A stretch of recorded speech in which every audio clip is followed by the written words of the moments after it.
ಹಾಸನದ ಮೊಸಳೆ ಹೊಸಳ್ಳಿ ಬಳಿ ಭೀಕರ ಅಪಘಾತ ಆಗಿದೆ. 7ಕ್ಕೂ ಹೆಚ್ಚು ಜನರು ಸಾವನ್ನಪ್ಪಿದ್ದಾರೆ. ಘಟನಾ ಸ್ಥಳಕ್ಕೆ ಮಾಜಿ ಸಚಿವ ಎಚ್ ಡಿ ರೇವಣ್ಣ ಬಂದಿದ್ದಾರೆ. ಮಾತನಾಡ್ಸೋಣ ಸರ್, ಘಟನೆ ಬಗ್ಗೆ ಏನು ಹೇಳ್ತೀರಾ ಸರ್? ಸರ್, ಈಗ ಘಟನೆ ಬಗ್ಗೆ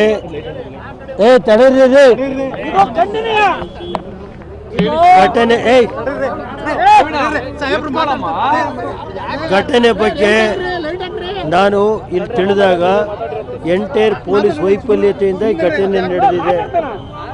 ಈಗ ಏನಾಗಿದೆ ಅಂದರೆ, ಎರಡೂ ಕಡೆ 4 ಲೈನ್ ರಸ್ತೆ ಇದೆ. ಒಂದು ಕಡೆ ಮೆರವಣಿಗೆ ಬರ್ತಾ ಇತ್ತು, ದೂರದಲ್ಲಿ 500 ಅಡಿ ದೂರದಲ್ಲಿ ಎರಡೂ ಕಂಟ್ರೋಲ್ ಮಾಡಿ ಪೊಲೀಸರು ಬ್ಯಾರಿಕೇಡ್ ಹಾಕಿ ಬಿಡಬೇಕಾಯಿತು. ಗೊತ್ತಾಯ್ತು, ಡಿವೈಸ್ ಹೊಡೆದು ಅವರು ಹೊಡೆದಿರೋಂಥ ಸ್ಪೀಡಾಗಿ ಬಂತು. ಅದರಿಂದ ದಯಮಾಡಿ ಹೇಳ್ತೀನಿ, ಸರ್ಕಾರ ಪೊಲೀಸ್ ವೈಫಲ್ಯದಿಂದ ಇದನ್ನು ನಾನು ಅಲ್ಲೇ SP ಆರ್ ಗಮನಕ್ಕೂ ತಂದಿದ್ದೀನಿ, ಮತ್ತು ಮೈಸೂರಿನ ನಮ್ಮ IGR ಗಮನಕ್ಕೂ ತರ್ತೀನಿ. ಅದು ನಾನು ಹೇಳೋದು, ಇದು ಯಾರು ವೈಫಲ್ಯತೆ ಇದೆ ತನಿಖೆ ನಡೆಸಬೇಕು. ಅದ್ರ ಜೊತೆ ಸರ್ಕಾರ ಇಲಾಖೆಯ ತಪ್ಪಿರೋದ್ರಿಂದ ಕೂಡಲೇ 15 ಲಕ್ಷ ಸತ್ತಿರೋಂಥ ಕುಟುಂಬಕ್ಕೆ 7 ಜನ ಸತ್ತವರು 9 ಜನ ಸತ್ತವರು, ಅದು ಪೂರ್ತಿ ಅಲ್ಲಿ ಹಾಸ್ಪಿಟ್ಲಿಗೆ ಹೋದಾಗ ಗೊತ್ತಾಗುತ್ತೆ.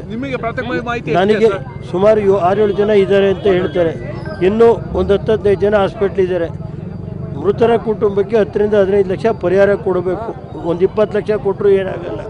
ಗೊತ್ತಾಯ್ತಾ? ಅವು ಎಲ್ಲ ವಿದ್ಯಾವಂತರು, ಬಡವರು, ಹುಡುಗರುಗಳು. ಮತ್ತು ಅದ್ರ ಜೊತೆಗೆ ಯಾರು ಅಪಘಾತದಲ್ಲಿ ಇದಾಗಿದ್ದಾರೆ, ಗಾಯಾಳುಗಳಿದ್ದಾರೆ, ಅವರಿಗೆ ಸಂಪೂರ್ಣ ವೆಚ್ಚನ ಚಿಕಿತ್ಸೆ ವೆಚ್ಚನ ಸರ್ಕಾರನೇ ಕೊಡಬೇಕು ಅಂತ ಸರ್ಕಾರ ಒತ್ತಾಯ ಮಾಡಿದೆ. ಇದಿಷ್ಟು ಮಾಜಿ ಸಚಿವ ಹಾಗೂ ಹೊಳಲ್ಕೆರೆ ಶಾಸಕ ರೇವಣ್ಣ ಅವರು ಹೇಳುವಂತ ಮಾತು.